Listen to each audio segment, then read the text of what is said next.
Ayun.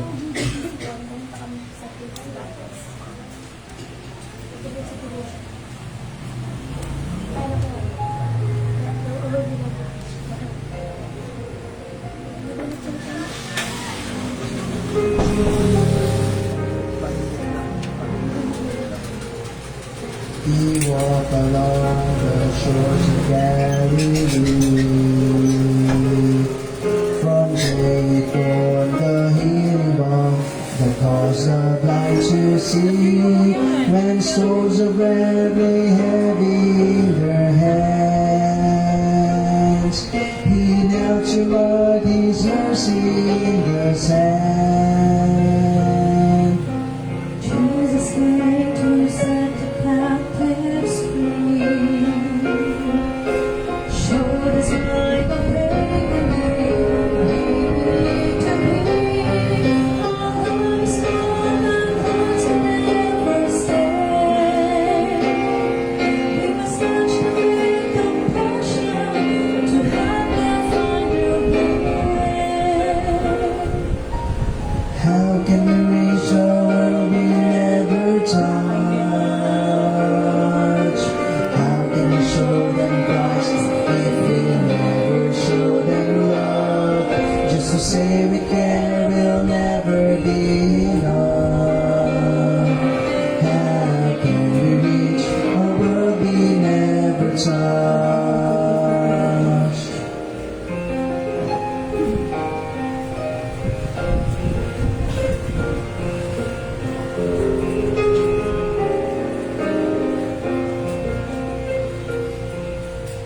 Could we be so busy being saved, trying to impress the world with all this lost its way? We pride ourselves in being set apart, yet we don't have time to touch our broken heart. If we found the time to live, we would take the risk and hope we'll always be there. With all the memories so much. Sometimes the word of kindness just a simple touch. How can we reach a world we never touch? How can we show them Christ if we never show them love? Just to say we care will never be enough. How can we reach a world we never touch? Behind these walls and the security of friends, but behind the stained glass windows, the world is lost in sin. How can we reach a world we never touch?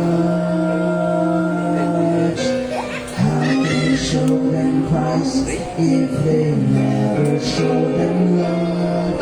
Just to say we care will never be enough.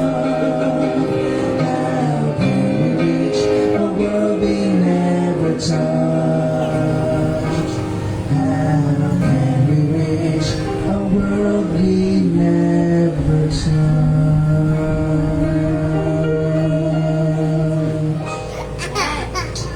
Ayan po. Okay, so yung awitin po na yun, ano, paano natin maaabot yung mundo na hindi naman natin talaga pinapakiramdaman.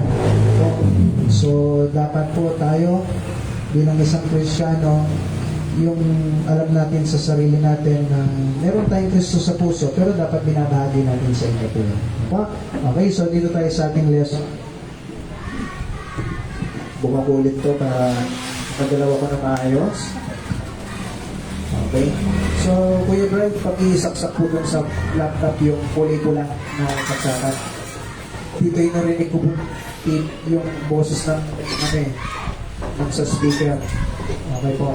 Sa laptop nakalimutan nasaksak yan. Yan po lang po. Yan. Okay. So, sige po. Dito tayo sa ating lesson. Okay, so ang pag-aaralan po natin ngayon is the First Kings. Buksan natin yung Bible natin sa First Kings. First Kings. Tingnan po natin yan, First Kings.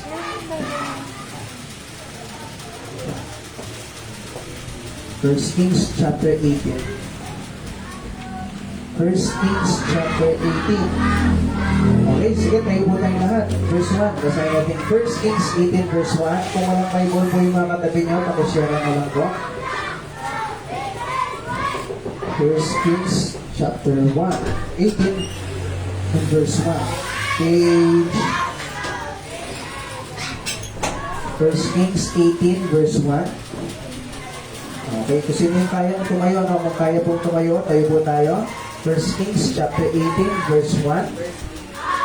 Okay, First Kings 18 verse 1. Okay, nasa Old Testament po yan. Okay, First Kings chapter 18 and verse 1. Sige, basahin natin ng sabay-sabay. First Kings chapter 18 verse 1. Nandiyan na po ba? Okay, sige, ready, go. And it came to pass after many days that the word of the Lord came to Elijah in the third year, saying, Go, show thyself unto Ahab, and I will send rain upon the earth. Sige, pray po tayo. Panginoon, salamat po sa binigay niyo po na pagkakataon ito. Pagkahagi po kami ulit ng salita po ninyo. Tulungan niyo po, Lord, kung man po yung mapapakinggan po namin, may sa puso po namin to, may sa gawa namin bilang isang Kristiyano, Lord, na kung saan ipamalita namin yung nalalaman po namin at huwag po kaming matakot, Lord. Mga iba't ibang tao, pinapamalita nila kung yung paniniwala nila, minsan, Lord, mali. Pero napaka-proud po nila doon. Pero kami, Lord, Kristiyano kami. Pero kinahihiya po namin minsan kayo. Eh, Panginoon, tulungan niyo po kami, maging katulad ni Elijah, magkaroon kami ng katapangan, lakas ng loob, Lord, na huwag namin kayong ikahiya kung hindi po i-promote po namin kayo sa mga ibang tao. Panginoon, gabahin niyo po ako sa pagtuturo ko. Huwakan niyo po yung bibig ko na masabi ko po yung mga salita po ninyo. Yung isip ko, Lord, na kung saan lagi po maging encouragement na kami lahat magpatuloy po sa inyo. Pagpurihin po kayo, Lord, sa lahat ng bagay po nito. Dati dinadalain ko sa bigil ng pangalan. Sa pangalan ni Jesus. Amen. Thank you po. Pwede na tayo makupo. Pag-aaralan po natin ngayon is Go, Show Thyself. Go, Show Thyself. So, ito yung unaalala nyo si Elijah, di ba? Yung may apoy na galing sa langit, naalala niyo po yan. Pero babalik tayo ng konti, no? Doon sa kwento po yan. Ngayon, sa mundo po na ito, yung nagpapakita, yung nagbubulgar, minsan po, di ba, yung mundo natin, proud po sila sa mga ginagawa po nila, and minsan mali, no? Proud sila na pinapakita yung mga parte ng katawan nila na kung saan dapat sa mag-asawa lang noon, lalo na yung mga panahon nila nanay, di ba? Kung nagdadabit, dapat yung babae hindi nakikita yung mag-asawa. Tama po? Pero ngayon, kulang na lang. Putok na lang hindi pinapakita ngayon. Di ba po?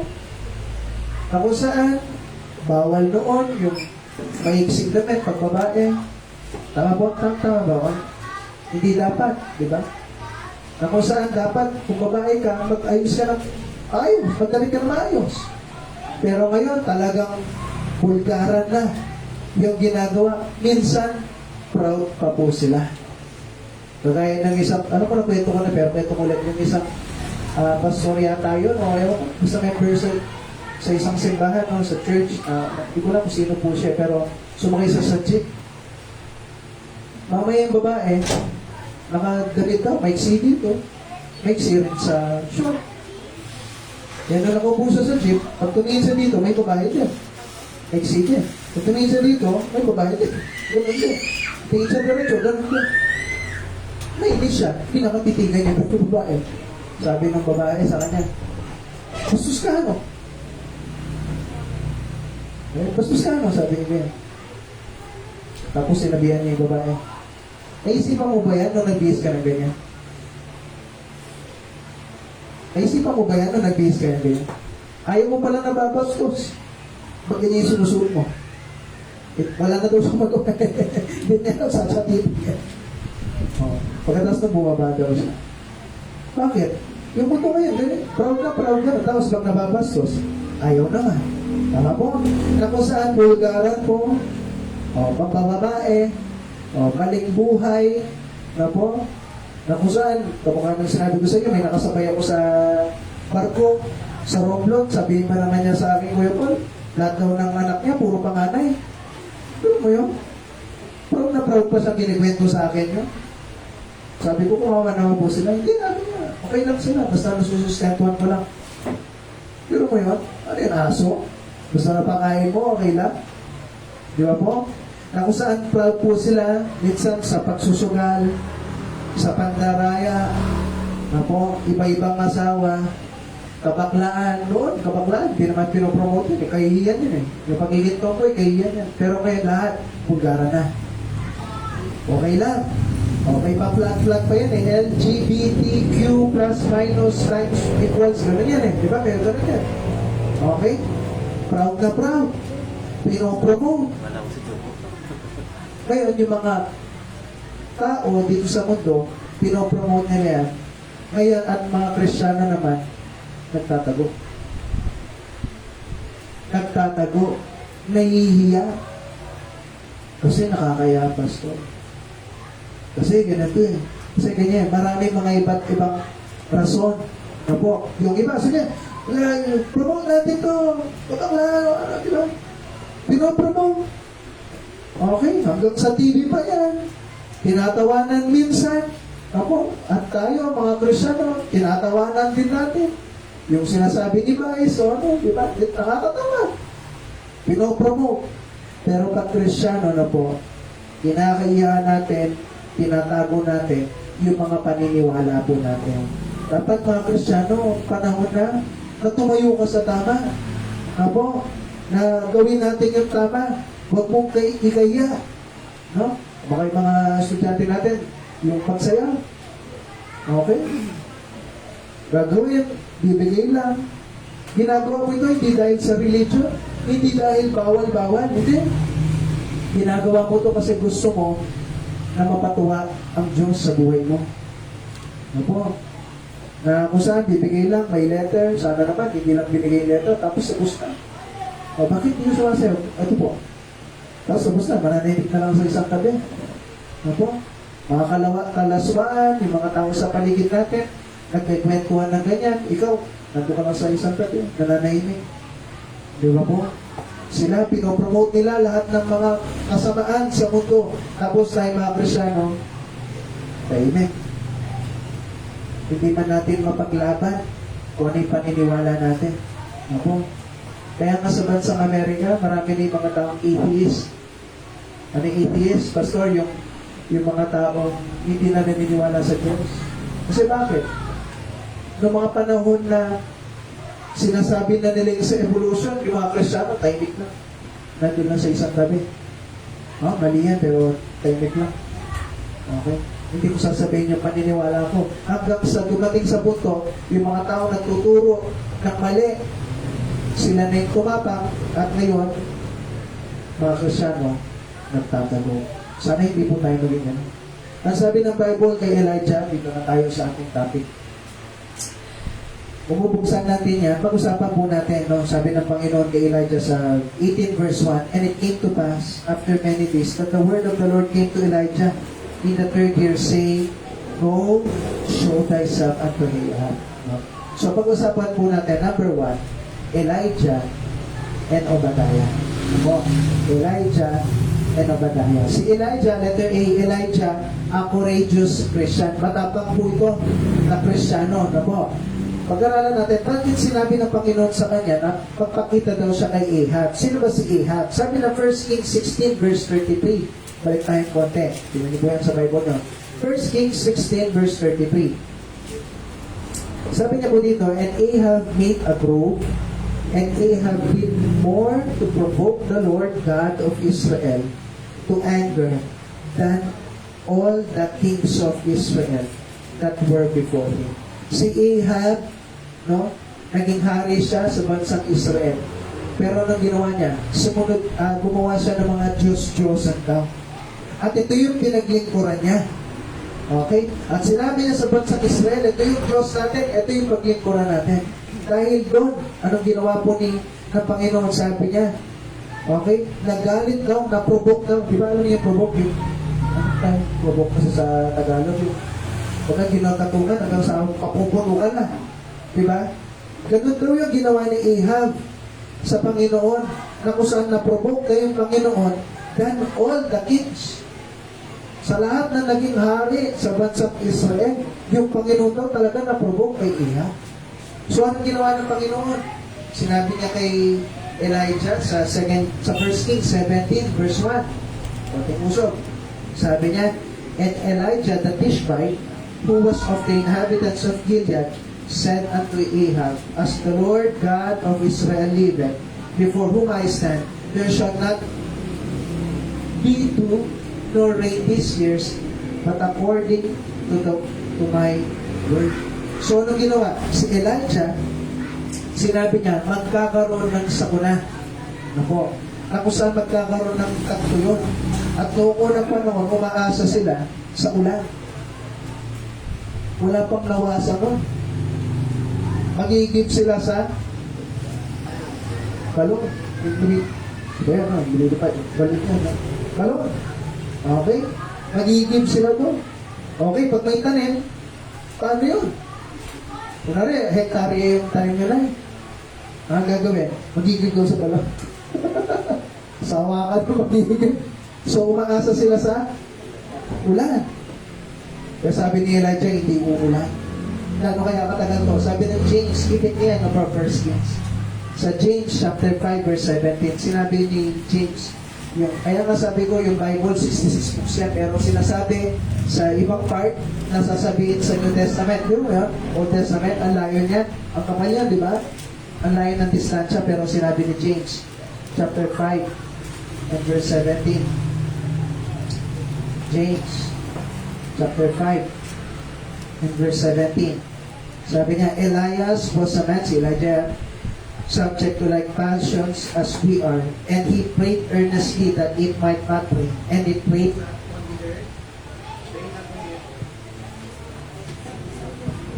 by the space of 3 years. 6 sige mo, 3 years and 6 months. Patay, ano mangyayari mo? 3 taon. Okay? Na hindi uulan. At saka 6 months. So, ano mangyayari sa bansang Israel? Isipin niyo, hindi tutuyo lahat. Pati yung mga damo. Eh, nakabase sila, di ba yung mga ginaalaga ng mga sa bansang Israel? Puro, ha? Ano yung inaalagaan nila? Yung mga hayop, ano? Puro tupa. Ano yung kailangan ng tupa? Damo. Di ba? O, tapos yung ulan.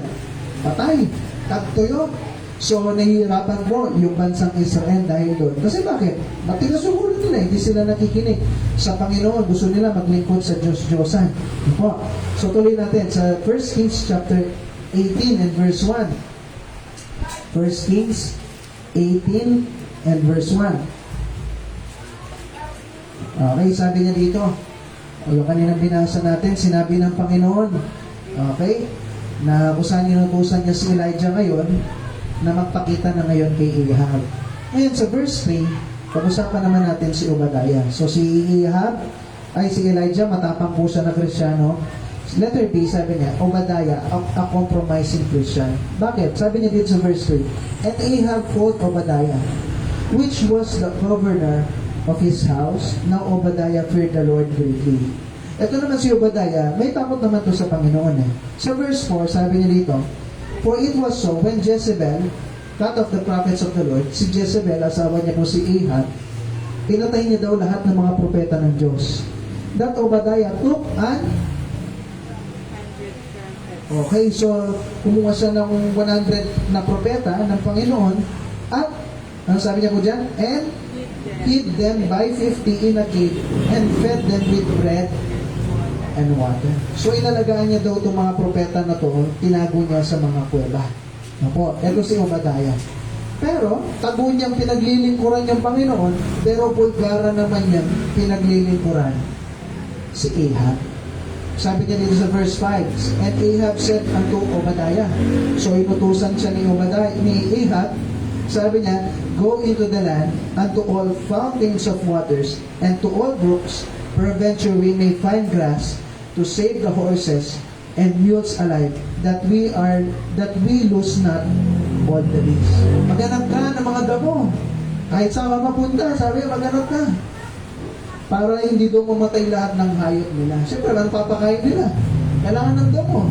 Para papakain sa kabayo at sa mga hayop po nila. So ngayon, si Obadiah, patago pinaglilingkuran yung Panginoon, may takot sa Diyos, pero patago, pero bulgaran naman na pinaglilingkuran niya si Ahab. So ngayon si Obadiah, naghahanap ng paraan para maligtas niya yung mga hayop, pero si Elijah gumagawa ng paraan para mabalik yung bansang Israel sa paniniwala nila sa Panginoon, sa totoong Diyos. Ngayon, pwede natin mahalimbawa ito bilang isang Kristiyano. Diba marami mga Kristiyano, sana wala po dito, no? Hindi ko alam sino sa inyo, pero sana wala. Napatago ka lang na Kristiyano.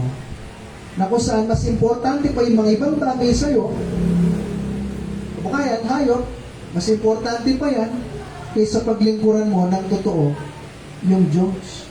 Maraming temporal na bagay na mas importante na sa atin, no? Kamukha na sinabi ko sa inyo last time, di ba?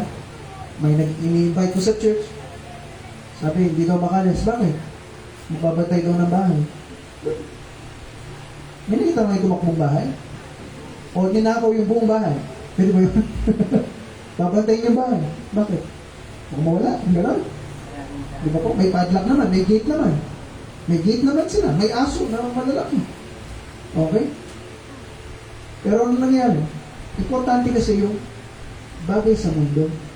Kumusta ba tayo sa buhay Kristiyano natin? Marami ba mga ibang importante kaysa sa Panginoon po natin?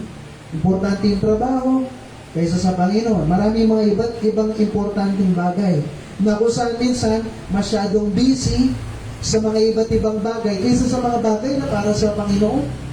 Busy sa school, di ba? Busy makakuha ng grades, busy sa work, busy sa mga ginagawa sa loob ng bahay.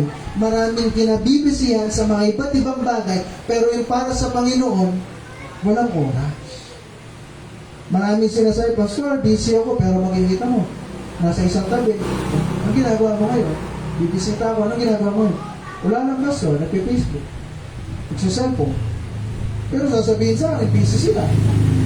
Tapos, sasabihin pa, pag sa church, eto, marami kasing ginagawa. Minsan nakakapagod pa siya. Pag sa church, marami reklamo, pero pag ang daming oras sa iba't ibang bagay. Kaya minsan, binibiro ko yung mga young people natin. Sabi ko, pabili nga ng oras mo, pwede mabilin yung oras mo. Para minsan kulang ako kulang ko sa oras eh.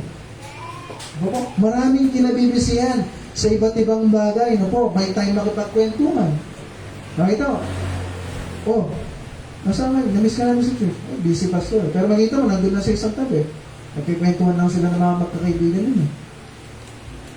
Okay, bumaga po natulog. Anong oras na? Isa, bibisita mo. 10:30 na. Inis po kasi baka nagpapahinga pa. 10:30 na, para gising na. Tulog pa daw. Minsan 11 na tulog pa daw. Minsan maglalunch, tulog pa. Tulog pa, maglalunch na. Di ba po? Na kung saan maraming iba't ibang oras sa iba't ibang bagay, pero para sa Panginoon, kulang. May mga pinapanood pa yan sa internet, sa YouTube, o ano man, pero sasabihin, busy. Ako. Kaya people, tinatanong ko nun sa Angeles, busy daw. Pero may panahon mag-basketball. Diba? Napuyat, napagod. Okay? Namasyal. Diba po? Maraming kinabibisihan sa iba't ibang bagay, pero yung para sa Panginoon, wala. Opo. Tapos, pag para sa Panginoon, nagtatago. Kinahihiya. Opo. Ganyan po si Obadiah. Kaya nga sabi niya dito sa verse 8, 18 verse 8, sabi niya dito, and he answered him, I am, tell thy Lord, behold, Elijah is here. Sabi niya, okay, sige, sabi mo kay Ahab, dun sa hari mo, sabi niya, nandito ako. Matagal nang hinahanap si Elijah. Kasi sinisisi ni Ahab si Elijah, bakit 3 taon at kalahati na hindi mula? Sinisisi siya. Hindi niya makita si Elijah. Okay? So, sinabi ngayon, bigla na lang nandito ngayon si Elijah. Sabi ni Obadiah sa kanya. And he said, what have I seen? Sige, sabi mo, sabi ni Elijah sa kanya, sabi mo kay Ahab, sa hari mo, nandito ako ngayon. Sabi ni Obadiah sa kanya, ano kung ginawa ko kasalanan sa'yo? Bakit kaya sinabi niya? Tingnan natin. That thou wouldest deliver thy servant into the hand of Ahab to slay me. Ano kung ginawa ko kasalanan? Bakit kailangan mamatay ako, patayin ako ni Ahab? Bakit kaya no? Tingnan natin. As the Lord thy God liveth, there is no nation or kingdom, whether my Lord hath not sent to seek thee. And when they said, he is not here, he took an oath of the kingdom and nation that they found thee not. And now thou sayest, go tell thy Lord, behold, Elijah is here. O bakit sinabi niyang papatayin siya? Kasi bakit? 3 taon kanyang hinahanap, 3 kalating taon. Saan ang sulok na ng mundo o kingdom ka hinahanap? Hindi ka nakita. Tapos sabi mo sa akin, nandito ka ngayon? Sabi niya kaya kay Elijah. At tapos sabi sa verse 11, and now, verse 12, sabi niya, and it came to pass, as soon as I am gone from thee, that the Spirit of the Lord shall carry thee whither I know not. And so when I come and tell Ahab, and he cannot find thee, he shall slay me. But I, thy servant, fear the Lord for my youth. Sasabihin mo, Propetang Elijah, na nandito ka ngayon. O tapos pag sinabi mo kay Ahab, kay Haring Ahab, Haring Ahab, nandito po si Elijah. Tapos pagpunta namin, wala ka nung mangyari sa akin. Tagal kang hinanap, baka mamaya bigla kang dinala ni God sa isang lugar, bigla kang nawala, o ano mangyayari sa akin? Hindi mo ba alam, ano hindi niya alam yan? Verse 13. That when was it not told my Lord what I did when Jezebel slew the prophets of the Lord, how I hid 100 men of the Lord's prophet by 15 a cake, and I fed them with bread and water. So hindi niyo po ba alam na ganyan yung ginawa ko para sa Diyos? Masikreto nga lang, pero ganito yung ginawa ko para sa Diyos. So pinagmalaki niya na. Ano pinapakita natin dito? Nakakalungkot po, no? Maraming Kristiyano na kung saan proud sila sa kanilang secret service sa Panginoon. Para silang mga spies, no? Mga, anong tawag sa spies kasi sa Tagalog? Espiya, no? Meron, parang silang secret agent, no? Hello, parang gano'n, no? Na kung saan ginawa ko ito para sa Panginoon, patago nga lang. Pastor, naglingkod ako sa Panginoon, yung mga kaibigan ko, nagmumura, pero ako, nanahimik lang ako. Hindi ako sumasangay sa kanila. Nanahimik ako sa isang tabi. Diba? Na kung saan proud pa sa mga gano'n na bagay, no? O na kung saan mayroong mga nagsasabi, si Kristo, tao lang, pero ako, naniniwala ko si Kristo, Diyos siya. Sinasabi ng iba, pero ako, iba yung paniniwala ko. Hindi ko nga lang sinabi sa kanila. Diba po? Mga kahapon, merong mga, minsan, kaya nga sabi ko sa inyo yung mga tao dito sa mundo, yung mga kulto, nagtuturo ng iba sa salita ng Panginoon. May tapang sila, malakas sila ng loob. Meron kumakatok, Jehovah's Witness, makatok dito. Tapon, nakita ko nila Ate Angeline. Bibigyan siya ng babasahin sa amin. Ano mo yan? Ninenervous siya. Ano mo yung ninenervous siya? Yung lakas ka na. Bago mo yung kusina. Alam mo yung ninenervous eh. Sabi niya sa akin, iniimbitahan namin kayo sa aming anniversary. Ewan po, ini-invite niya sa akin. Bibigyan ng babasahin. Ano po? Mayroon rin ako. Sabi ko, palit po tayo. Abing day. Ay, hindi po. Huwag tayo kung tagabi sa akin. Tapos ako tatagapin niyo sa'yo. Sabi ko niya. Tapos sabi ko, di ba salita ng Diyos yan? Sabi ko. Opo, sabi niya. Salita rin ng Diyos to. Hindi naman siguro religion yung tinuturo natin dito, di ba? Opo, sabi niya. Papalit tayo. Ayaw niya. Ayaw niya. Di ba po? Kasi bakit? Pinopromote nila yung religion nila. May tapang sila ng loob na sinasabi nila si Kristo, maliit lang na Diyos. Na yung langit, ito na yun. Yung impyerno, yung pag namatay ka, yan na yun, yan ang impyerno mo. Di ba po? May tapang sila, may lakas sila ng loob, kaya tayo mga Kristiyano. Alam mo yung tama, alam mo yung mali. Alam mo na si Kristo yung papuntang langit balang araw. Binabahagi mo ba sa iba? O pinahihiya ko natin? Buti ba sila may tapang na lakas na loob, no? Na ibahagi nila yung maling paniniwala. Mali mo yun. Ang pangit naman ng langit natin, ito na yun. Nag-enjoy na kayo sa langit? Nyo? Masakit ng tuhod, masakit yung dito, maraming masakit. Ito na yung langit nyo, gusto nyo na? Maraming masakit. Magkakasakit kayo, magkakasakit yung anak nyo, magkakaroon kayo ng mga problema. Ang pangit ng langit natin kung gano'n. Pero hindi po totoo yun. Yung impyerno mo, lupa, hindi. Totoo yun. Totoo yung impyerno. Napo, kung ganun lang naman pala yung gagawin natin, huwag na tayo magsimba. Yan lang naman yung impyerno natin. Papupunta lang tayo sa lupa. Ba't nagsisimba pa tayo? Tama po? Para saan ba? Diba? Ba't pa natin babagi yung Bible sa iba? Pupunta lang naman sila sa lupa Yan na pala yung impyerno. Ba't babagi mo pa? Huwag na lang tayo magsimba. Di ba po? Hindi naman pala importante. Wala naman palang masusunog sa impyerno Wala naman palang kaluluwa Okay po?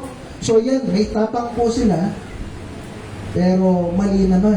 Tayo naman kaya, no po? Sana merong mga Kristiyano, no po, na tumatayo katulad ni Elijah. Tumatayo at binabahagi yung tamang sinasabi ng salita ng Panginoon. Tuloy po natin. Number 2, English tayo pa. Elijah and Baal worshiper. Ito alam niyo na yung kwento po nito, no po? Pero yung iba, hindi pa Sabi nila, sa verse 15, and Elijah said, as the Lord of hosts liveth, before whom I stand, I will surely show myself unto him today. Sabi niya kay Obadiah, papakita ko kay Ahab. Okay? So verse 16, so Obadiah went to meet Ahab and told him, and Ahab went to meet Elijah. So nakita na ngayon si Ahab at si Elijah. So verse 17 sabi niya, and it came to pass, so dumating sa punto, nung si Ahab nakita niya daw si Elijah, sabi ni Ahab sa kanya, ito yung nanggulo sa bansang Israel. Okay?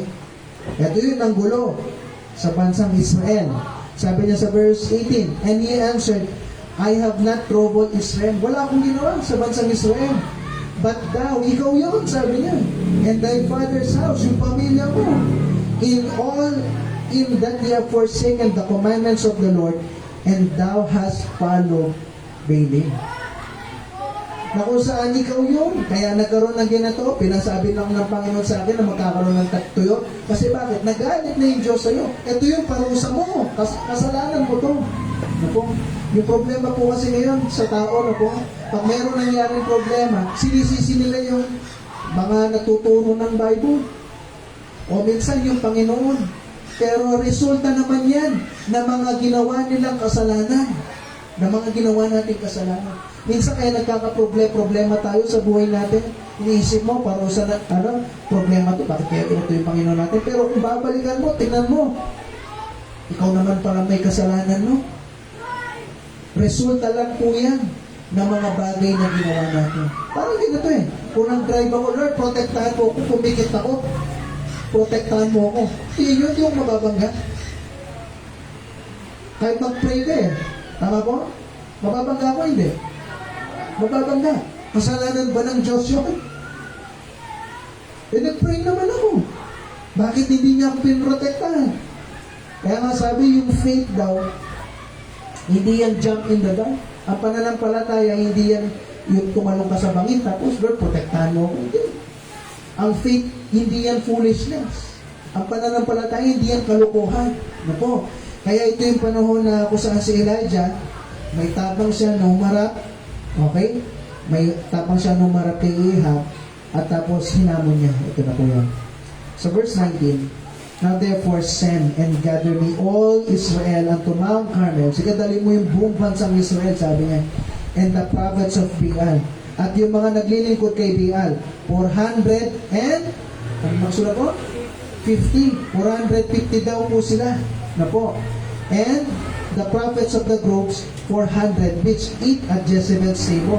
So Ahab sent unto all the children of Israel and gathered the prophets together unto Mount Carmel. Na kung saan ito po, 450 na mga naglilingkod kay Baal. Na po. So letter A, sabi niya, Baal worshiper. False worship, false God. Po. Sa verse 27, sabi niya po dito, gusto natin yan, 1 Kings 18 verse 27. 1 Kings chapter 18 verse 27. Sabi niya po dito, and it came to pass at noon that Elijah mocked them and said, cry aloud, for he is a God. Either he is talking or he is pursuing, or he is in a journey, or peradventure he is sleeping and must be awakened. So ganito, nagkaroon po sila ng challenge. Sabi ni Elijah sa mga 450 na Baal worshipper, sabi niya, magtayo kayo ng altar, maglagay kayo ng baka. At magdasal kayo sa Diyos, magtatayo kayo ng altar, maglalagay kayo ng baka, maglalagay rin ako. Kung sino yung totoong Diyos, mag-pray tayo sa Panginoon na magpadala ng apoy galing sa langit, babagsak. Kung sino yung nagkaroon ng apoy, siya yung totoong Diyos. Diba? Matindi, no? Matindi yung challenge. Galing sa langit, babagsak. So, yan yung sinabi ni Ahab sa kanila. Babasahin niyo po yung bago po niyan. At sa verse 27, niloloko na niya yung mga propeta ng ni Baal. Sabi niya ganyan, umiyak kayo, sabi niya. Kala ko ba Diyos yan? Sabi niya, baka may kausap. Okay, may ginagawa. O baka yan, naglakbay. O kaya, sabi niya, natutulog. Kaya dapat magising. Sa verse 28, sabi niya, and they cry aloud. Umiyak pa sila. And, ayan, sinugat na nila yung sarili nila. Kaya kung yung Diyos nyo, nire-require na dapat may dumanak na dugo. Kung magpalaspas ka, saktan mo yung sarili mo, peking Diyos po yan. Hindi naman ganyan yung Diyos natin na gusto sinasaktan mo muna yung sarili mo bago kanya papakinggan. Kung kayo po lahat. May mga anak kayo, di ba? Yung mga magulang. Kunwari lalapit yung anak nyo sa inyo, ma, ito, naglaslas ako, hindi mo kasi ako pinapakinggan. Tuntua kayo. Naglaslas ako, hindi mo kasi ako pinapakinggan. Mahiling po kasi ako sa inyo. Tingin pal. Grabe. Matutuwa kayo po? Yung sasaktan muna nila yung sarili nila bago sila hihingi ng tulong sa inyo. Kasi hindi nyo daw sila pinapakinggan. Hindi po ganyan yung Diyos natin. Na dapat maghirap ka muna bago kanya papakinggan. Sabi ng Bible, call unto me. Tumawag ka sa akin. Okay, and I will answer thee. Makikinig ako sa iyo. Ganun lang kasimple. Malapit lang yung tenga ng Diyos sa atin. Ang problema, kaya minsan, na lalong lumalaki yung problema, hindi tayo nag-pray. Hindi ka lumalapit sa Panginoon, lalo ka lumalayo pag may problema ka. Ako, pero madali lang naman yung Panginoon. May kasalanan ka, hihingi mo ng tawad yan, papatawarin ka niya kaagad. Wala na yung las-las dito, saktan mo dito, gano'n. Yan, ito po yan. Kasi maling Diyos yung pinaglilingkuran nila. Verse 28, sinugat daw nila yung sarili nila with knives and lancets till the blood gushed out. Napande, talagang tumugo na daw talaga sila. Ano po? Okay, so verse 29, and it came to pass when midnight was past, and they prophesied until the time of the offering of the evening sacrifice, that there was neither voice, nor any to answer, nor any that regarded. Na kung saan yung Diyos nila, walang sagot. Hindi naman kasi ng challenge ni Elijah. Ako'y galing sa langit, babagsak, no? Matindi yung challenge, no po? Okay, pero bakit walang sumagot? Kasi sabi ng Psalm, buksan po natin, gitna ng Bible. Sige, ipit niyo sa 1 Kings, pero punta tayo ng Psalm. Okay, Psalm chapter 115. Ito kasi yung Diyos nila eh, Psalm 115. Okay, verse 3. Sabi niya dito, but our God is in the heavens, He hath done whatsoever He hath pleased. Sa verse 4, their idols are silver and gold, the work of man's hands. Lahat ng mga nakikita niyo mga Diyos-Diyosan, gawa lang ng tao yan, tama? Sabi niya, they have mouths, may bibig, but they speak not. May bibig yan, walang salita. Okay? They have eyes, have they, but they see not. May mata yan. Nakakita ba? Hindi. They have ears, may tenga, pero hindi naman nakikinig. Noses have they, but they smell not. O may ilong, hindi naman nakakaamoy. May kamay, verse 7, kung hindi naman nakakahawak. Feet, merong paa, hindi naman naglalakad. Neither speak they to their throat, no? Hindi naman nagsasalita gamit yung lalamunan. Okay? Verse 8, so that they make them are like unto them, so is everyone that trusted in them. Yung pa kayong problema, di ba? O, nasunog yung bahay. Ano yung unang binuhat? Yung remote niya. Kawawa naman yung Diyos niya, nililigtas pa siya. Nililigtas siya pa, no? Tama po? Nililigtas yung Diyos niya. Ako, di naman dahil niloloko natin sila, tinatawanan.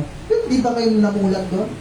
Na kung saan, imbes na yung Diyos mo, yung magligtas sa'yo sa kapamakan, ikaw po yung magliligtas sa Diyos mo. Di ba po? Yan po yung pinaglilingkuran nila na po, yung mga Baal worshiper. Letter B, natin po. Elijah worship through God. So verse 33, sabi niya po dito, si Elijah naman, ito na yung kwento niya. And he put the wood in order, so inayos niya ang tab na po, and cut the bullock in pieces. Bulak, hindi bulak yan na nakikita yung bulak cotton. Hindi ba yun? Bulak na baka po ito, baka. Sabi niya dito, verse 33, and laid him on the wood, so nilagay daw doon sa kahoy, sabi niya, and said, fill 4 barrels with water and put it on the burnt sacrifice and on the wood. So sabi niya, buhusan niyo ng tubig. Pamutin ka, no? Pag may ilulutuin kayo, binubuhusan niyo ba ng tubig? Wala, may ano tawag doon? Nilalagay ng kahoy? Gagatungan niyo. Nilalagay ba tubig? 4 barrels, ha? Talagang parang galon to, ano? Babasahin mo ba? 4 barrels lang. So, nilagay niya ng tubig, no? Okay, so verse 34. And he said, ano po? Busa pa. 4 barrels ulit, no? Busan ko ulit. Sabi niya dito, and he did it, and they did it the second time. And he said, third time pa. Ano mangyayari sa iluluto mo? Lumalangoy na yung baka dito siguro, ano? Isipin nyo, ito yun, ano? Tapos sa verse 35, and the water ran around the altar, and he filled the trench also with water. Talagang tumapaw na daw doon sa altar na ginawa nila. Ako, punong-puno na ng tubig. Okay? So, pinapakita ni Elijah dito na kahit imposible, pero mo paano susunugin nga naman ng Diyos yun. Saka, kung kayo, punong-puno na ng tubig, magkato kayo ng isa. Susunog ba nun? Hindi, punong-puno ng tubig. Kahit buhusan mo ng gas yun, punong-puno ng tubig. Paano kaya siguro iniisip ng mga Baal worshiper kay Elijah? Tingnan mo itong napapaano itong tao ito. Imposible na nga yung pupunta galing sa langit yung apoy, tapos buhusan mo ba ng tubig? Punuin mo pa. Di ba po? So yun siguro iniisip nila, no? Pero pinapakita ni Elijah dito, na kung saan, yung Panginoon niya, kayang gumawa ng imposibleng bagay. Na po? So ano nangyari po? Tuloy natin. Verse 36, and it came to pass at the time of the offering of the evening sacrifice that Elijah the prophet came near and said, Lord God of Abraham, so kilala niya, diba? Si Abraham, o Diyos ni Abraham, ni Isaac, at saka ng buong Israel, sabi niya, let it be known this day that thou art God in Israel, and that I am thy servant, and that I have done all these things at thy word. Hear me, O Lord, hear me, that these people may know that thou art the Lord God, and that thou hast turned their back again. And that thou hast turned their heart back again. Then the fire of the Lord fell and consumed the burnt sacrifice, and the wood, and the stones, and the dust, and licked up the water that was in the trench. Sobrang lakas daw ng apoy na kung saan nasunog daw lahat, pati lahat ng tubig natuyo. Hindi na apoy po yun, po. Lahat ng binuhos niya, natuyo daw lahat yun. Po. So, anong pinapakita po dito? Yung Panginoon natin, kayang gumawa ng imposibleng bagay. Pero, depende yun sa'yo kung may tapak at lakas ka ng loob na i-promote mo yung Diyos mo. Ako kaya sinabi ko po nun, di ba, yung nanay ko, meron siya nabahagi na ng Bible. Sabi niya, hindi talaga siya naniniwala sa Panginoon eh. Puro daw problema na binibigay sa kanya ng Panginoon. O sabi niya doon sa taong yun, sabi niya ganyan, ba't di mo bilangin yung blessing, yung pagpapala ni Lord sa iyo? Masyado ka lang kasi nakapokus sa mga problema. Ba't di mo bilangin yung blessing mo para makita mo merong Diyos na nagmamahal sa iyo? Sige ha. Sigurado ka dyan ha. Ninervous ko yung nanay ko. Kasi next week makikita si ulit, Bible study niya. O ano nangyari? Pagdating daw next week, yung taong yun, tinanong niya, kumusta yung sinulat mo? Una, 2 araw daw, sinusulat niya yung problema niya at saka yung blessing niya. Pero pangatlong araw, nakita niya na mayroon pa ng pagpapala si Lord, masyado lang siya nakatingin sa problema niya. Doon nagsimula na kung saan yung babae niya, nag-church na. Hinanap na niya yung Panginoon sa buhay niya. Bakit? Kasi hindi ka naman papayaan ng Panginoon. May lakas ka dapat ng loob na ipakita mo sa ibang tao na yung Diyos ko, totoo. Yun yung ginawa ni Elijah. Yung Diyos ko, totoo. Kaya kahit imposibleng bagay ito, buhusan ko na maraming tubig ito. Pakita ko sa inyo, lumulubog, nagsiswimming na yung baka. Ito. Pero ipapakita ko sa inyo lahat, kaya niyang sunugin niya. Okay? Magdadasal ako. Ilang beses siya nagdasal? Ilang beses po? Isa lang. Sinabi niya lang at yung Panginoon kagad-agad sumagot. Hindi na niya kailangan magsugat-sugat, ganito ganyan yung gawin niya. Hindi mo ganun yung Diyos natin. Sabi ng Bible, ask. Humingi ka. Naku, bibigay sa'yo. Makikinig yung Diyos. Knock, sabi niya. Kumatok ka, pagbubuksan ka ng pinto. Hindi ko madamot yung Diyos natin. Pero ang tanong, meron ka bang tatang na ipakita sa mga ibang tao na totoo yung Diyos na. Last, number 3, Elijah and Israel. Elijah and Israel. Sabi niya sa verse 39, help Israel to worship the true God. Letter A, help Israel to worship the true God. Verse 39, sabi niya, and when all the people saw it, nung nakita ng bansang Israel, nakita nila yung ginawa ng Panginoon na imposible. They fell on their faces, talagang yung mukha nila talagang parang napaiya sila sa totoong Diyos. Sabi niya, and they said, the Lord, He is the God. The Lord, He is the God. Si Elijah, pinakita niya sa lahat na kalokohan yung maglingkod sa mga Diyos-Diyosan. At gusto niya na maibalik yung bansang Israel sa paniniwala sa totoong Diyos. Salamat sa Panginoon, may mga tao na ginamit ng Panginoon para maligtas ako at maligtas ko kayo. Na gumagamit siya ng mga preacher, mga pastor, mga propeta, na kung saan tinuturo yung totoong salita ng Panginoon. Noon, naglilingkod kami sa religion lang. Nasa loob kami ng simbahan. Pinaglilingkuran namin yung Diyos. Lahat ng sinabi nung pare, gagawin namin. Magwali water ka, na nung sinilip ko, may kiti-kiti, pero sige, gamay mo, gano'n. Tapos pupunas-punasan mo yung paanong nakahiga. Okay? Tapos papahin mo sa sarili mo. Bata, tinitignan ko, anong nakahiga na yun Anong nandun sa loob na yun. Okay? Pahid mo dito, pahid mo ganyan, magdasal ka ng ginano, ganyan. Ang tagal mo sa loob ng simbahan na yun, pero sa tagal na yon, sa paglilingkod mo, hindi mo pa rin alam kung pupunta ka ng langit o hindi.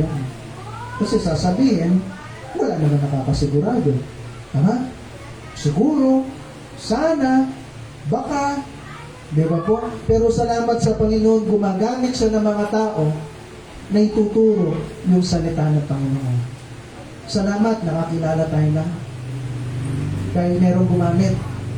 Ako nakakilala ko, merong tao sa loob ng simbahan, in-invite sila mama ko.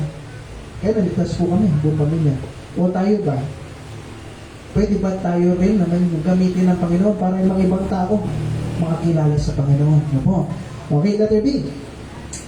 Sabi niya dito, help Israel to remove the evil in their lives. Tinulungan niya yung bansang Israel na matanggal yung kasamaan sa buhay nila. Salamat, letter A.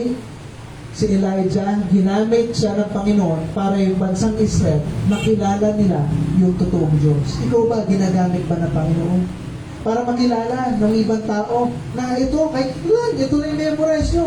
Sabihin nyo sa ibang tao, yung Panginoon, mahal niya tayong lahat, Binigay niya si Kristo. Kung sino na lang pala tayo kay Kristo, hindi na pupunta sa impyerno, magkakaroon ka ng buhay na walang hanggan. Ganun lang kasimple yung Bible. Kung sino tumanggap kay Kristo, langit siya.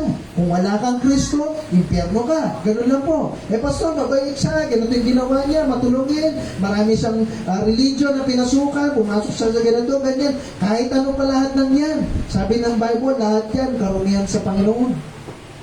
Dahil marumi tayo eh. May kasalanan tayo. Lahat ng kabutihan natin ngayon para siyang isang maruming basahan. Pwede mo bang mapagmalaki sa Panginoon? Hindi. Kaya anong ginawa niya? Ibinigay niya yung kanyang anak. Sino yung anak niya? Si Kristo.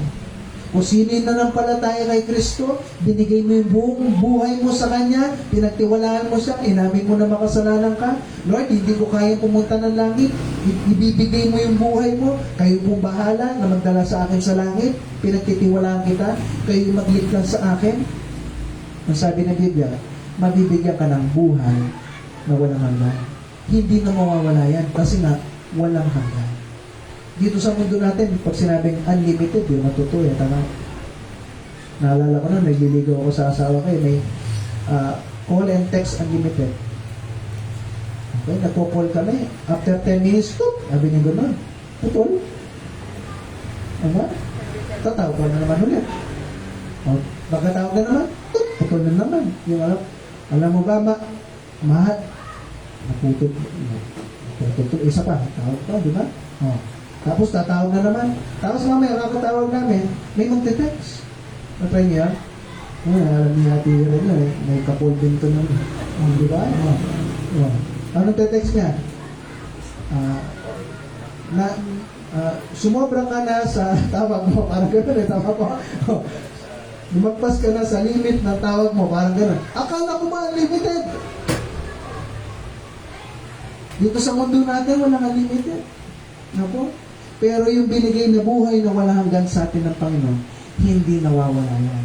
Pag tinanggap mo si Kristo, sabi ng Bible, hawak ka niya. Wala na daw makakakuha ng tao sa kamay niya. Pastor, mayroong naniniwala. Paano kung tumalon? Tatalon daw sa kamay ng Panginoon. Okay? Sabi nga, no man is able to pluck them out of my Father's hand. Wala ang tao na makakaalis dyan sa kamay ng Panginoon. Pag tinanggap mo si Kristo, hawak ka niya. Tapos sabi niya, kahit sinong tao. Paano, Pastor, kung sinadya niyang nagkaroon ng kasalanan, tumalon siya? O tanong, tao ka ba? Yun na lang. No man, sabi niya. Kahit sinong tao, hindi makakaalis dyan. O tao ka ba? O palabas, o hindi kasama ka doon, hindi ka makakaalis dyan. Diba? Na-try niyo na minsan nakipaglaro kayo. Yung ginaganon, yung binubuksan yung kamay, binubuksan na ganyan yung kamay. Hindi mo kayang buksan lang yung kamay ng Panginoon at makalis ka dyan at sadyain mo yung kasalanan, makapunta ka na yung pero wala na. Sarap, masarap ng buhay na walang hanggan natin. Ako. Kaya ngayon yung tinuturo natin. Kasiguraduhan, balang araw, langit. Salamat sa Panginoon, gumamit siya ng Elijah para bumalik yung bansang Israel. At salamat sa Panginoon, tinulungan niya yung bansang Israel, natanggalin yung evil. Ano ito? Sabi niya sa verse 40, tapos na po tayo. Sabi niya dito, and Elijah said unto them, take the prophets of Baal, let not one of them escape. And they took them, and Elijah brought them down to the brook Kishon, and slew them. So ano nangyari po? Itong mga nagtuturo ng mali, sabi niya, sa bansang Israel, patayin natin sila lahat. So, gano'n, masama yun kung mapatay. Ito mga tao ito, masasama. Tinuturo nila na yung tao maglingkod dapat sa Diyos, na Diyos-Diyosan. At dahil doon sa ginawa nila, maraming mga tao naniwala doon at balang araw impyerno sila. Kaya anong ginawa ni Elijah? Pagpapatayin lahat ng mga yan.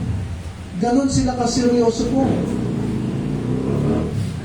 Ganun yung Diyos. Kaya nga kung naalala niya, di ba yung bansang Israel, pupunta sila, kukunin nila yung lupang pangako ng Panginoon. Anong sinasabi ng Panginoon minsan sa mga ibang lahi? Patayin niyo lahat. Kahit bata, patayin niyo. Bakit? Dahil masama ba yung Diyos natin? Hindi. Kasi itong mga tao ito, naglilingkod sa mga Diyos-Diyosan. Kaysa lalo pa silang dumami at lalong marami pang pupunta sa impyerno, ubusin na kagad yung lahi nila. Ganun yung iniisip ng Diyos. Paano yung mga bata, Pastor? Kung pinatay yung mga bata yung langit na sinunod. Kaysa lalaki pa sila, maglilingkod sa mga Diyos-Diyosan, impyerno naman yung pupuntahan nila. Nakukuha niyo ba? So, ganyan yung ginawa ng Panginoon. So, ano pwede natin mahalimbawa dito? Hindi sapat na alam mo yung Panginoon, He is God. Kumukhang sinabi ng verse 39, the Lord He is God, the Lord He is God. Hindi sapat na yung Panginoon, Diyos siya. Alam mo, Diyos siya. Hindi po sapat yun. Dapat meron tayong gagawin. Ano yun? Iwan mo dapat yung mga kasalanan mo. Patayin na dapat yung mga dapat patayin na mga kasalanan na yan. Ano ibig sabihin patayin? Itigil mo na yan. Hindi natutuwa yung Diyos dyan. Salamat dahil si Elijah, tinuruan niya yung bansang Israel, natanggalin yung mga kasalanan. Si Elijah, parang kami po yun. Propeta, mga pastor, na natuturo sa inyo, patayin niyo na yung mga dapat patayin na mga kasalanan na yan. Iwanan mo na yan. Napo, para makapaglingkod tayo ng tapat sa Panginoon. Kasi bakit? Akala mo okay lang eh. Parang isang ahas yan. Mag-aalaga ka ng ahas. Sino may hiling sa ahas? Di ba na ba? Ano naman, no? Mag-aalaga ka ng ahas sa bahay. Ay, cute, okay. Okay. Di ba? Habang maliit, inalagaan mo. Pag lumaki yan, lalapain ka niya. Ahas pa rin yun eh. Naku. Akala natin okay lang maglaro sa mga bagay na kasalanan.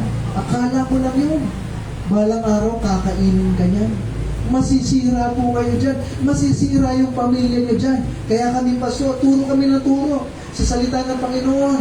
Alak yan, sugal yan, babae yan, paninigarilyo, pananalita, pagkilo, sa lahat, magsasayaw, lahat, iwan natin yan. Akala mo okay lang, akala mo walang tatamaan. Pero kung kasalanan yan, maliit pa lang kasi, hintayin mong lumaki, sisirain ka yan. So, anong dapat natin gawin? Habang maliit pa, patayin mo na. Habang maliit pa, iwan mo na. Para hindi siya lalaki na masisira, pati buong pamilya mo masisira. Apo. So kami po yung mga nagtuturo ng salita ng Panginoon na dapat iwan natin. Ngayon ang tanong, gusto po tayo, sino ka sumayo? Ito si Elijah o ikaw si Obadiah? Sabi ng Panginoon, ipakita mo, magpakita mo. Kumusta ba tayo sa buhay Kristiyano natin? Pinakakita mo ba na Kristiyano ka? Natuwa ko sa mga young people natin nun eh. Sabi, parang nakikilala na ngayon yung Baptist. Bakit? Doon sa ginawa nilang pagtayo sa tama eh. Na hindi na nagpapantalon, nakapaga na, okay? Hindi na sumasayaw. Okay? Sa mga ginawa niyo yan, natutuwa yung Panginoon. Okay? Napapakilala niyo sa ngayon. Napapalaganap niyo. Iba kayo. Okay? Hindi ka katulad ng iba, na proud sila sa kasamaan na ginagawa nila. Pero ikaw, Kristiyano ka, Baptist ka, naminiwala ka sa tama, at proud ka din doon, pinagmamalaki mo yung Panginoon. Tingin nyo, hindi natutuwa yung Panginoon, natutuwa siya. Sabi ng Matthew 10 verse 32, ito yung pinakaunang babasahin natin sa Bible. Matthew chapter 10 verse 32. So, Matthew chapter 10 verse 32. Sabi niya po dito, whosoever therefore shall confess, Matthew 10:32, whosoever therefore shall confess me before men, him will I confess also before my Father which is in heaven. Kung sino yung, kumbaga pinagmamalaki, confess pinagmamalaki, binubunyag mo dito sa mundo yung Panginoon. Pagdating mo sa langit, magmamalaki ka rin ng Diyos. Sino gusto na ipagmalaki ka ng Panginoon? O, di ba? Kung saan, alam niyo ba yung sa lahat ng mga tao, papatayin na yan. Alam niyo ba itong anak ko ito? Napaka-proud ko dito. Ayun, sarap nun, no?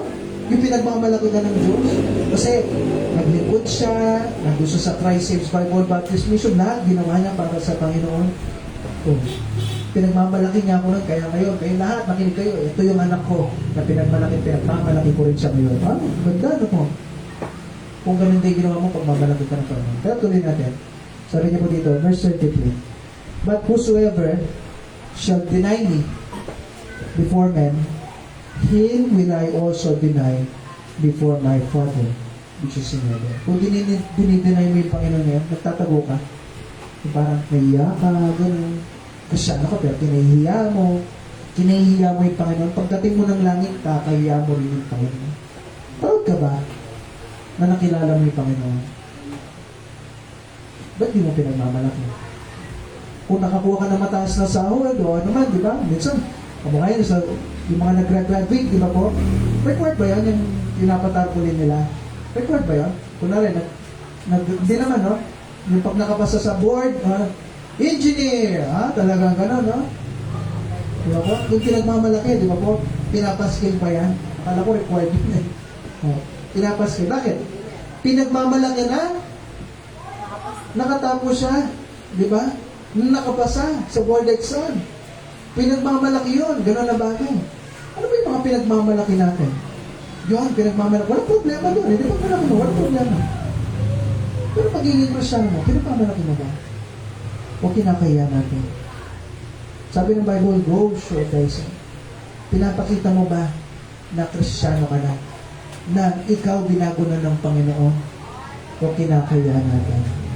Meron kami mga nakausap nun eh. Ano tawag dito? Kasama na yung young people, pupuntahan yung mga kaibigan.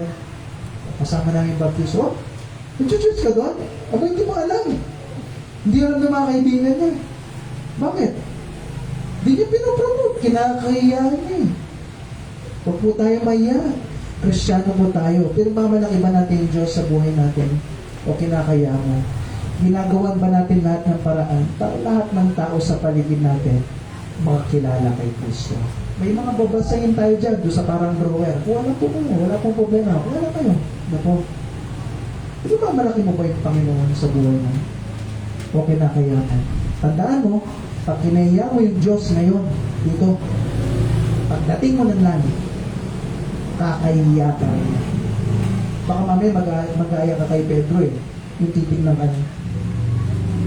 Tapos, hindi ka niya papansinin. Ay, naku, sakit na, no? Pero may Diyos na nagmahal sa'yo. Diyos na nag-provide ng lahat ng pangangailangan mo. Diyos na hiling ka ng panalangin. Tapos, tinutupad niya. Tapos, kinakaya mo lang siya. Sana po hindi. Go, show thyself. Sana maging katulad tayo ni Elijah na pinagmamalaki natin yung Panginoon na kung saan, ito yung Diyos ko at yung Diyos ko kayang gumawa ng imposibleng bagay basta magtitiwala lang sa Kanya. Tayo po tayo lahat, tapos na po tayo. So habang nakapikit na mata, nakayo ko ulo, pinapatugtog yung ating invitation song. Kumusta ba tayo sa ating buhay Kristyano? Kinakaya ba natin yung Diyos o pinagmamalaki natin siya?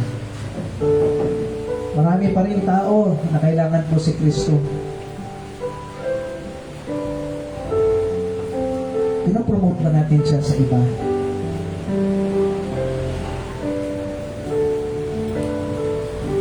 Ginagawan ba natin ng paraan para mapakita sa Panginoon, Lord, tatayo ko sa tama? Buti pa yung mga hindi Kristyano, no po? Alam natin, may mga mali na ginagawa sila, pero proud pa sila doon. Proud silang nangungopya, proud silang gumagawa ng mali, proud silang magaling silang sumayaw, proud silang magaling silang kumanta ng mga bagay na hindi naman nakakapuri sa Panginoon, magaling mag-rap, magaling mag-ginato ganyan, yung sarap na yun, may mura, pero proud sila doon, pinagmamalaki pa nila yun. O tayo mga Kristyano, Kristyano ka na. Tama naman yung ipagmamalaki mo, pero pinagmamalaki ba natin? Yung Diyos ba sa buhay na nagbago sa'yo? Naku, binago ka niya. Yung Diyos na nagbago sa'yo, pinagmamalaki mo ba? Binabahagi mo ba sa ibang tao yung Kristo na nagbago ng buhay mo? O kinakaya po natin? Sana po ba? Gawin natin lahat para ipakita sa lahat ng tao sa paligid natin na meron akong Diyos. Hindi ako mananahimik lang sa isang tabi. Gusto kong ipagmalaki yung Diyos. Pwede ba ngayon kung nahihiya ka?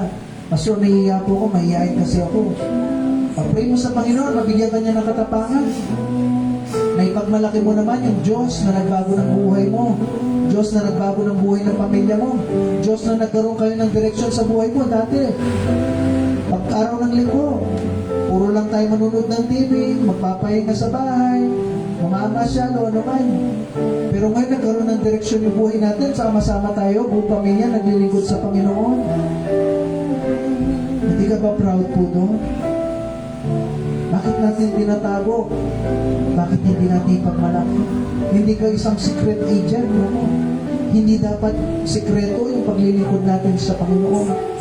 Dapat pinapakita, pinapakilala natin sa iba. Pwede ka nilang ipahiya. Pwede gawin nila yun. Mapapahiya ka. Pwede po pangyari yun. Pwede ka nilang tawanan.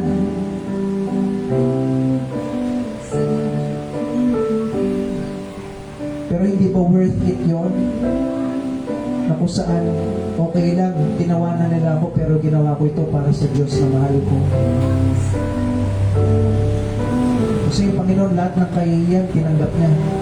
Para ikaw, balak ng araw, mabigyan ka ng pagkakataon na makapunta ka ng langit. Tapos, konting pahiya lang, natatakot na po tayo. Bakit hindi po natin pagmalaki si Kristo sa buhay natin?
Panginoon, salamat po sa binigay niyo po na pagkakataon nito, makapagbahagi po ng ito. Panginoon, tulungan niyo po kami lahat. Na huwag po namin kayong ikahiya, Lord. Si Elijah, pinagmalaki niya po kayo. Pinakita niya sa lahat ng tao na yung Diyos ko, ito yung totoong Diyos. Yung Diyos ko, ito yung totoong Diyos. Tulungan niyo po, Lord, na kami po, huwag po namin kayong ipahiya. Ikahiya, Lord, sa aming pong buhay. Kung di po lagi pinagmamalaki po namin na Kristiyano po kami at yung balang araw meron kaming langit at gusto namin may bahagi po ito sa ibang tao na pwede rin langit yung mapuntahan po nila. Mapurihan po kay Lord sa lahat ng bagay po nito. Lahat ito'y dinabalayan ko sa bigyan ng pangalan sa pangalan ni Jesus. Amen. Nagkaroon lang tayo ng offering po na pag-pray natin yung ating offering. Hindi ko sabihin po, pag-pray natin offering. Yes, Lord, pag-pray po ang mga pangyayon. Bless niyo po, bless niyo po ng bigay, tsaka po yung bigay, Lord. Nagamit po namin, pinapulong po sa ligas, Lord. Ito yung bigay po sa pangalan ni Jesus. Amen. So, thank you po.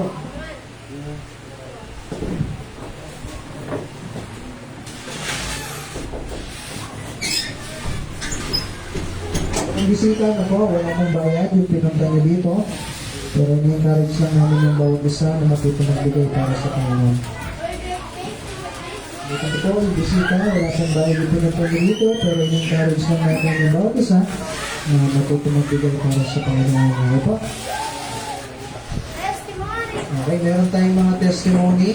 Salamat kay Rexy, pinaalala niya.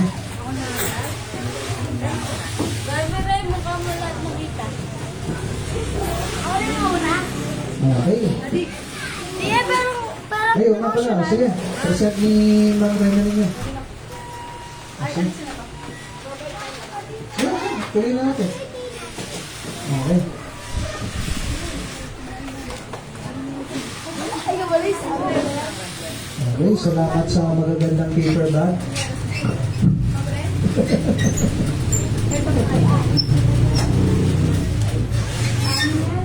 Oo. Yan. So, tawagin po natin yung mga nanalo sa Great Commission campaign.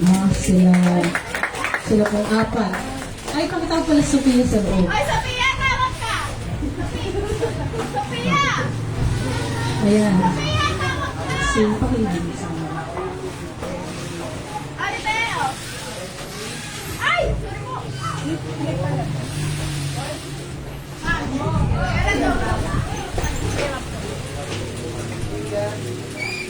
Sino? Siya kasi. Yan. Magpa-picture. Picture po kami. Picture po kami. Wala na yung cameraman.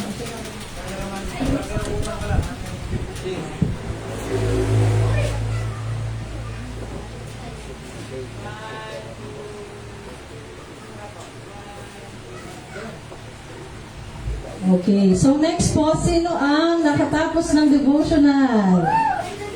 Nakatapos na si Ate Glo. So may nadagdag. Ako pa una natapos eh. Sige, pakidagdag si Ate Glo. Wala, si Ate Glo lang may nadagdag. So, sasabihin ko yung mga pangalan na nandito. Si Steph, tama? Si Steph, Briel, Ate Angeli, Rexine, Kaida, Carlo. Tapos, ayan, padagdag sa Ate Glo. Ayan. So, i-will ko to. Kung sino yung nabunot,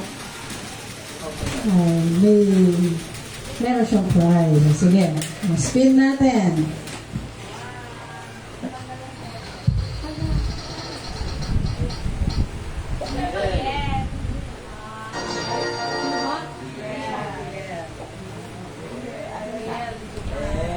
So, sana po encourage ko kayo. Sino pang wala? Wala po ba? Wala po kayo? Pero nagbigyan po kayo lahat, di ba po? No, hindi na alam kung saan galing. Lahat, di ba? Ng ladies, pati men. Di ba po? Lahat ng men nabigyan. Tama po? Nabigyan po lahat, di ba? So, encourage ko po kayo. Ayan.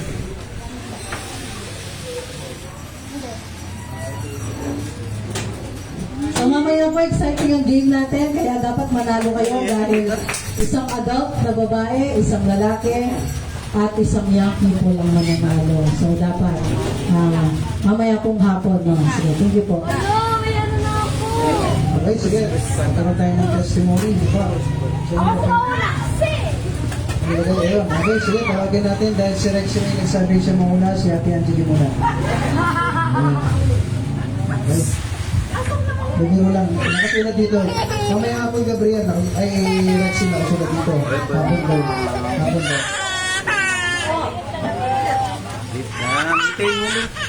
Hintayin mo yun nung ayun lahat siya. Hintayin mo.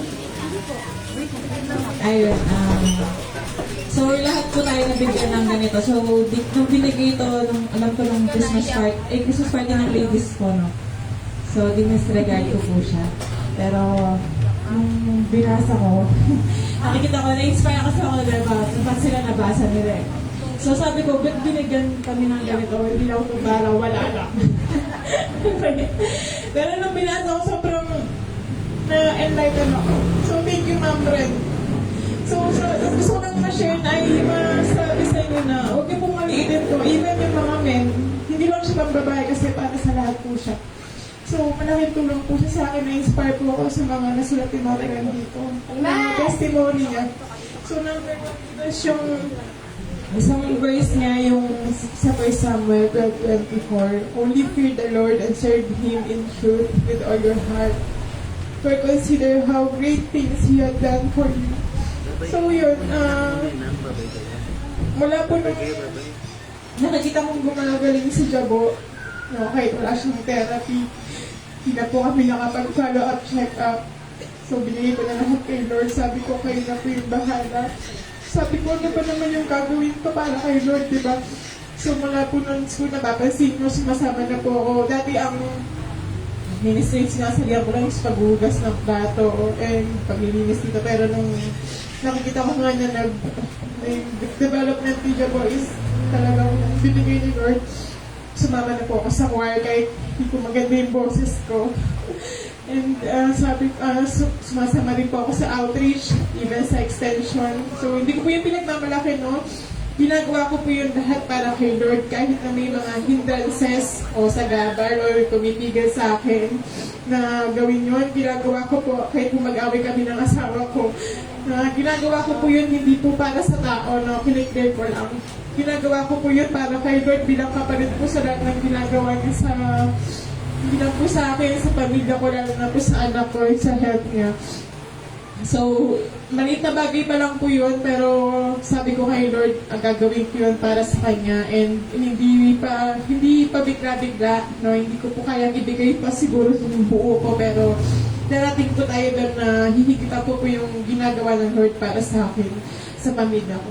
And sunod po doon is yung pray without ceasing, no? Sabi dito sa 1 Thessalonians 5:17, pray without ceasing. So sumama rin na even maliit na bagay, pagtusok ng sa fishbowl, di nga magawa, pinag-pray niya po. Nakakatawa, no? Nakakatawa po talaga, pero talagang sa lahat ng nangyayari at ginagawa natin sa buhay natin, we must consider Lord, no? Kausapin natin siya even sa maliliit na bagay. So, ma-share ko lang nung field trip kami sumama ako sa field trip ni Brielle. Even yung field trip na yun, wala po kami nilabas doon na nag-aastos, no? Blessing po yun. Kasi in-announce po yun na December pa lang, in-announce na may field trip. Sabi ko, wala naman po kaming budget. So sabi ko, pag-pray na lang natin, kay Brielle. And then, blessing po, no? Nabagkit lang po yun sa in-law sa kapatid ng sa sister-in-law ng asawa, sa sister-in-law ko pala. Nabanggit lang po yun, and then blessing po dahil January pa lang, kahit na yung field trip is March pa lang, binigay na po yung pang field trip niya with with allowance pa, with pocket money pa. So sabi, kaso ang kaso ko dyan, ilan lang po sila kasama, so dalawa lang daw silang babae. Siyempre, nagkaalangan naman po kami ipasama siya. Sabi namin, pag-pray natin, baka pwedeng sumama rin ako or si papa mo, di ba? Sabi ko. So, sumalit na bagay lang po yun. And then, another blessing po, no, nung sumampa po yung February, is yun, may nagbigay na naman po ng, sige, pwede kayong sumama, is either ikaw o si husband mo, sabi mo. Di ba po, nasagot po yung prayer, di ba? Wala po kaming ginasas. Kaso, pagdating po doon ng field trip na, pagdating po doon, sabi sa bus ng tour guide, hindi pala free lahat. I mean, masasakyan ko lahat doon sa ride sa Star City. Isa lang yung hindi, yung Snow World. Sabi ko, lubagyan niyo kung ano pa yung gusto natin na-experience ko sa Pilipinas, yung pa yung di natin na-experience. Sabi ko, yung budget namin is, may baon na kami pagkain. Yung natitira is pang dinner na lang. So sabi ko, 190 daw yung isa. Pag isa kami nabibili sa tour guide. Pero sa mismong Star City, 250 yata. So sabi ko, sakto na lang yung pera. Pero sabi ko kay Brian, wag na, no? Sabi ko, nakikita ko sa mata niya, gusto niya kasi inaano rin siya ng kaklase niya na, Brian, sama tayo sila kasi sigurado na kasama daw. Sabi ko, pray tayo habang nasa bus. Tapos, yun nga, nag-chat ako kay Brian. Sabi ko, hindi ko naman ako nangihingi, pero sabi ko, imposible na rin naman kahit magpadala siya. Wala akong Gcash, hindi ko naka-install sa sa cellphone ko. So sabi ko, that your will be done, Lord. Sabi ko, kung ano man. Tapos sabi ko, pagdating doon sa Star City, nag-iway-iwalay na kami ng kaklase niya. Siya, tapos kanya-kanya na gustong sakyan. Kami na lang yung naiwan ni Brielle. So, kami lang yung masakyan namin yun na lang. Tapos, maya-maya, nagkita kami ulit ng mga, malaki ng Star City, nagkita kami ulit, sabi ng Lola, hindi kami makakapasok sa Snow World. Bakit po? 3 yung ticket po nila. Bakit po? May sinabi namin may asthma yung mga bata, so hindi daw sila allowed. So, sabi ko, sa'yo po, pero pag niyo, sabi ko, tapos sabi niya, hindi, sa inyo na lang, sabi niya. So, diba, yung blessing ni Lord. Uy, nandun siya, nakikinig siya, even sa forest na, ano niya, hindi na niya pangangailangan natin. Pati yung mga, even yung mga, basta lang natin eh, di ba? Hindi naman, mabubukin naman tayo kahit wala yun. Pero grabe si Lord, di ba? Yung blessing niya. Kaya kung nakikita yung nag-push ako, Lord, hindi para ipagmayabang na namimigay ako ng tracks. It's because gusto kong gawin na ibalik kay Lord yung binigyan ko binigyan ko ng tracks hanggang gabi ko, nagbigyan ako ng tracks. Hindi ko po ikinahaya yun. Kaya alam ko may magtatanong ng mga t-shirts or mga ano, ba't ako nagbibigay na gano'n. Hindi po ako humingi ng pera. Pero ginawa ko po yun para kay Lord, bilang kapalit po sa mga blessing na binigay ko. Nasabi ko, hindi ko po pinagsisisihan. Kahit po may magalit sa mga ano na hindi naglilingkod ako kay Lord, yung oras ko halos nandito na. Kahit ano na po yung business na malit na negosyo namin na manok. Sabi ko si Lord na po yung bahal. Kaya ngayon po, na-encourage ko po kayo. Basahin niyo po yung mga binibigay sa atin na mga papel nila, Pastor and Andred. Very worth it po para ka po may part nila. Nakaka-bless naman yun, no po? O at least, narinig nyo, no po? Mismo sa inyo. Yan yung sinasabi ko sa inyo. Subukan nyo, kayo mismo, no po? Mapatunayan nyo yung Panginoon sa buhay nyo. Kasi kung napatunayan ko na eh, napapatunayan ni Ate Angeline, no po? And gusto ko kayo mismo, mapatunayan nyo mismo sa sarili nyo. May totoo yung tinuturo ni Pastor at saka yung Bible na po. And kaya niya mag-provide even to the smallest details ng buhay po natin na po. Sige, tawagan natin si Brian. Okay, natuta naman po. Gutom na po ba kayo? Hindi na po. Hindi na. Sige. Afternoon po sa ating lahat. Yung pinaka-natutunan ko po dun sa Bible, sa devotional testimony is yung nagbibigay po si Mama ng mga letter sa family niya po. Kasi po, hindi niya po mabigyan ng tracts. Kasi po, pag po nila binibigyan daw po nila ng tracts, daw po nila tinatanggap. Pero pag yung letter po, ilalim po kay Mama, siyempre po, natanggapin po nila yun.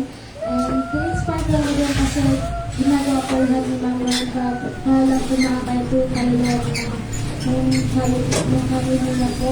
Para po sila, para po masin. And na-inspire po ako. Gusto ko rin po gawin yun sa mga, di ba po, safe na family po namin. Nag-join po na sa side po ni Papa ko na hindi pa po safe. Di pa po lang nabibigay ng practice sa ipon na tinatanggap. Naisip ko po, abigay lang po sila ng letter at po nakita po kami. Wala po. Yan, okay. Okay, sige si Sister Steph. Tapos si Carlo, tsaka si Kyla para tuloy-tuloy na. Sister Steph. Si Carlo, tapos Kyla.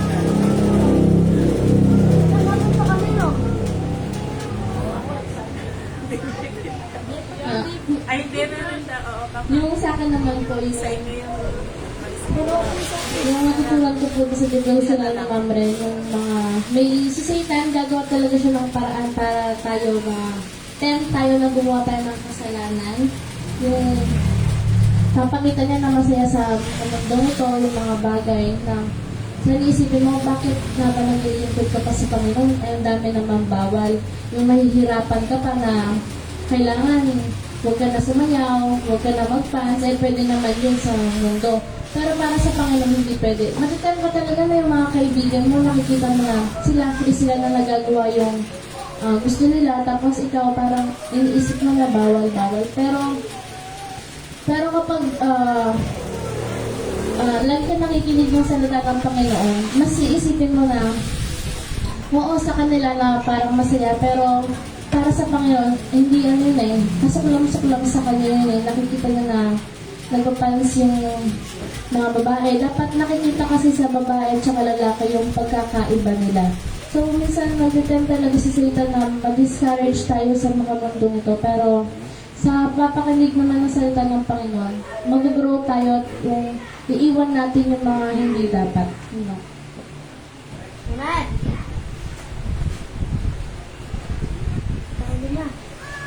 na-encourage naman po ako sa lahat ng nakasulat po dun sa devotional testimony ko. Pero yung mas tumatak po po dun sa utak ko.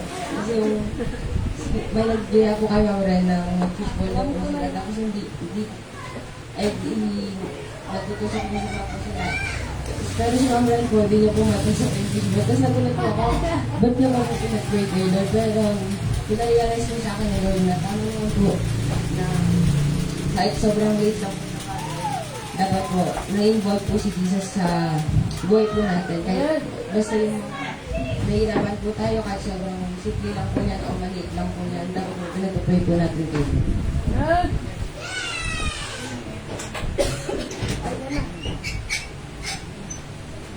Nung binigay po sa amin itong personal testimony ko ng Ma'am Ren, noong una po hindi ko muna po siya binabasa, tapos yung tinry ko po siya basahin, tapos nakaka-encourage po siya, tapos tinitipid ko po siya kasi gusto ko po araw-araw may natututunan po ako sa mga testimony po ng Ma'am Ren.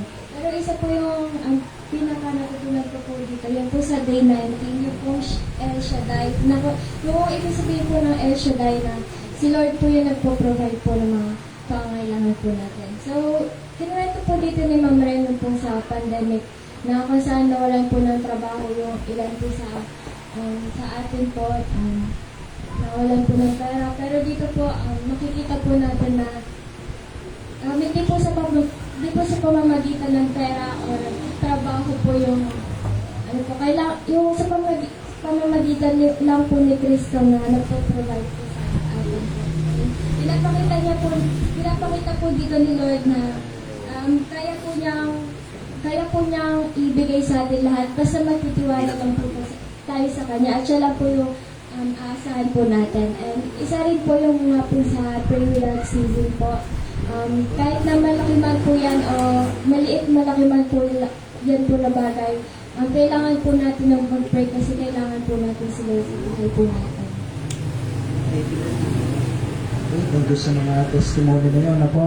Pag-pray niyo pa po na, sabi ni, kasi tinitipid daw niya mabibitin kasi, 30 days lang yun Pag-pray niyo na makagawa pa kami, 40 days naman. Okay, para makagawa natin na hindi lang 40 days, 365 days, Okay. Gusto namin kayo bigyan sana ng daily bread, kaso minsan yung sa daily bread na yun, nakakita na kayo na yung 365 days na daily bread. Kulang, kasi yun siyempre iba't ibang prinsipyo yun. Minsan lang mamaya makakuha kayo ng prinsipyo na mali, kaya hanggang maaari kami yung gumagawa. Gusto namin kasi, kumbaga sa bata, yung mabigay yung nutrients na, yung hindi kayo malalason o magkakasakit. Parang ganun yung ginagawa po namin. Meron ako, kaso English yun sa akin kaya mag-pray na rin si Pastor, matuto mag-Tagalog. Okay, makagawa rin ako. Okay, so pray tayo. Pag-pray natin yung ating pagkain. Hinihin ko si Kuya Dennis, pwede po na pag-pray natin pagkain.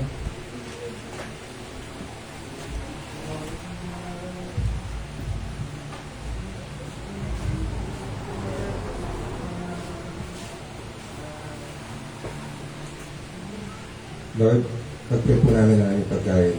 Bless niyo po ang aming pagkain. Sana po maging lakas at kagalingan sa aming katawan. Kayo dinadala namin sa pangalan ni Jesus. Amen.